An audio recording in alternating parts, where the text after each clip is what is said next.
உங்கள் மாற்றம் உலக மாற்றம். இத நாம நடைமுறைப்படுத்தணும்னு வைங்க, நிச்சயமா உலகத்தை நாம மாற்றவே வேண்டிய அவசியம் இல்லை. உலகத்தை மாற்றணுங்கிற தேவையும் நமக்கு இல்லை. உலகத்தை நாம எதுக்கு மாற்றணும்? உலகம் மாறிக்கொண்டே இருந்தது. யார் வேணாலும் மாற்றிட்டு போகணும்.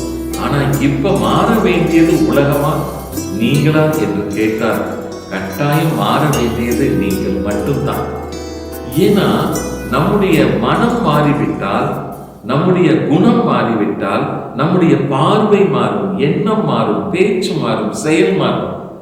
இந்த மாற்றங்கள் நமக்குள்ள நிகழ்ந்தால் வெளி உலகம் மாறாவிட்டாலும் நம்முடைய உள் உலகம் மாற்றம் அடைந்து விட்டது என்றே அர்த்தம். அதனால உங்கள் உள்ளத்தை நீங்கள் கவனித்து மாற்றுங்கள். ஆத்ம நமஸ்காரங்கள். வாழ்க வளர்க.